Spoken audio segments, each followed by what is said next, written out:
I took him golf recently. I thought, I'd never play this game. Old man's game, never do it, but my kids play, so I want to play with them.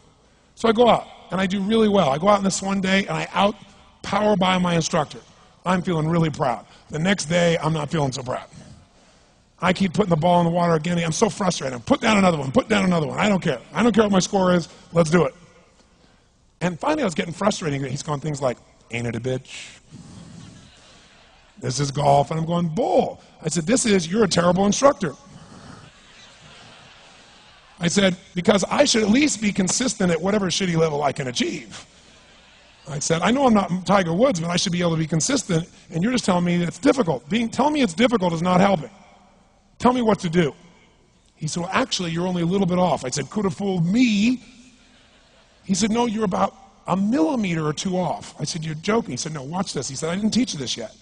He said, when you approach the ball like this, he said, if you change the angle that you're attacking this just 1 or 2 millimeters, in the very beginning, do you see how that changes the arc? This one, instead of being on the green, by 1 millimeter, now you're in the water. 1 millimeter over here, you're in the sand. And he said, and also you're hitting the ground by 1 millimeter sometimes. You're not stroking it, just 1 millimeter. I thought, what a great belief system that when all hell's breaking loose and nothing's working, that you're only 1 millimeter off. Because most people think it's impossible, so they give up. Isn't that true?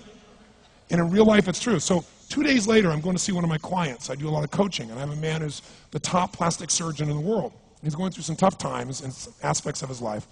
But this is a guy that gets paid by Sultan of Brunei $1 million to fly over and do 3 people's faces. He is the #1 plastic surgeon in the world. He can make anyone who's ugly look spectacularly beautiful. He showed me pictures of a woman who's 84 years old. He made her look 40 and gorgeous, no exaggeration. But you know what? I'm waiting for him in his office, and he's still in surgery. So he's got a new book he's creating to teach other surgeons around the world. And I'm going through it, and it's got pictures of, the top 100 supposedly most beautiful women in the world's faces. And then men. I wasn't paying attention to that one. I just kept turning the pages, right? But I noticed something. He's got all these measurements. And he has mathematically calculated what it takes to make someone look gorgeous, man or woman. And it's a few millimeters. Interesting.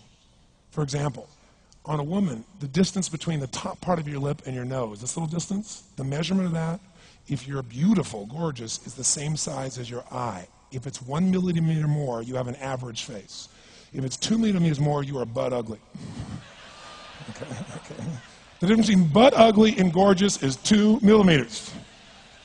He's got about a dozen of these little 1 or 2 millimeter changes he makes, and it's a different person. It is unbelievable. So a very powerful belief to leave today with would be, nothing's working, I'm 1 millimeter away. What little thing do I change? And when I do, it changes everything. Because I'm heading this direction, I make this little shift. You take that out an hour from now, a day from now, a week from now, a month from now, you have a totally different destination from that direction. But the 1 millimeter change, I'll show you one of them right now. Check this out. Stay in the state of certainty. Some of you lost it. Intensify it, whatever it takes. Intensify. Make your move. Come on. Make your move. Say yes. Say yes. Say yes. Say yes. Now feel that in your body. Don't let go of it. Now watch. Here's the difference between being certain and being uncertain. Did you see that? Certain, uncertain. See if you can find that little spot between the two, where you drop just a little bit of your chest, and you feel it drop, and come back up, and drop it. How many can feel that difference between where you really feel it, now intensify it, and where you dropped it? Is it a tiny difference, yes or no? Yes or no? Now, could you condition yourself to feel great in this state? Yes or no? So what I want you to do is give yourself that opportunity. So the way we're going to do is very simple. We're going to go in a peak state. And then we're going to train ourselves. Because guess what? If you're in this state of certainty, and all hell's breaking loose in your life, people can't figure out to go, move, I'll handle it. People go, he's so lucky, he's so confident. No. Here's what I've created for my life, and anyone I know succeeded. I'm a 17-year-old kid from Azusa, California, with no real education other than self-education, with no background, with parents that did their best, all of them, with no money, but I did one thing. I loved people, and I had an enormous demand I made upon myself, and I sculpted my mind and my emotions to get me to do whatever it would take to achieve and to contribute. But to do that, I did it by using my body and changing my focus. I did it by putting myself in a peak physiology and using what I call incantations. Can you train yourself to believe something, yes or no? Absolutely. How many of you ever made the fatal mistake of going to Disneyland or Disney World, and while you're there made the fatal mistake of going to a ride called It's a Small World After All? What happens for about a week after you're out of that damn place? You're still singing this thing in your head in 24 languages, right? Well, let me tell you something. How many of you have things when you want to go achieve them and this part of your voice goes, oh, it's not going to happen, or forget it? How many got a voice that sometimes interrupts that good pattern? Say I. And what you want to do is train a new one. So starting when I was 17, I started doing incantations, not affirmations. Affirmation, you go, I'm happy, I'm happy, I'm happy, I'm happy, I'm happy. What's the problem? You haven't changed your what? Your what? Physiology. If you don't change your physiology, you won't get anything. So an incantation is not only you speak it, but you embody what you're saying with all the intensity you can.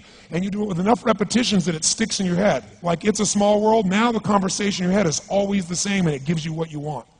So you use your body and your voice. So 17 years ago, I started doing things. I was working for Jim Rohn, this speaker, and I was 17 years old. I had long hair, minestrone soup, acne on my face. And I was trying to call on Bear Stearns type of people and convince them why they should go to this man's seminar and be more successful. I was driving a 1968 Volkswagen that I had earned at $40 a week as a janitor. The only way I did it was park far from the building and then go in, and I love people and I believe, but I put myself in state, and I was able to influence people that were far more successful than I was at the time. I would do something that I still do backstage and have done for 23 years because I don't hope I'm going to be in a good state, I demand it. So I do an incantation using my whole body. I'd say, I now command my subconscious mind to direct me in helping as many people as possible live today to better their lives by giving me the strength, the emotion, the persuasion, the humor, the brevity, whatever it takes to show these people and get these people to change their lives now. And I would do that literally driving in my Volkswagen to a meeting in LA on the freeway for 40 minutes. People are looking at me, I'm screaming at the top of my lungs. They're going, I know he's a serial killer, I know he is. But by the time I entered that room, when two people meet, if there's rapport, the person who's most certain will always influence the other person. And I was totally certain, and they were trying to get revved up to certainty. Do you agree with this? Yes or no? I do another one because I was poor. I changed my mindset. I kept doing things, but I never got beyond it. I'd say God's wealth is circulating in my life. His wealth flows to me in avalanches of abundance. All my needs, desires, and goals are met instantaneously by infinite intelligence, for I'm one with God and God is everything. And I would imagine the abundance of my life, and I would feel so grateful. And a year later, I went from making $38,000 a year to making $1 million a year in 1 year. But successful people do what failures won't. You follow me on this? You know?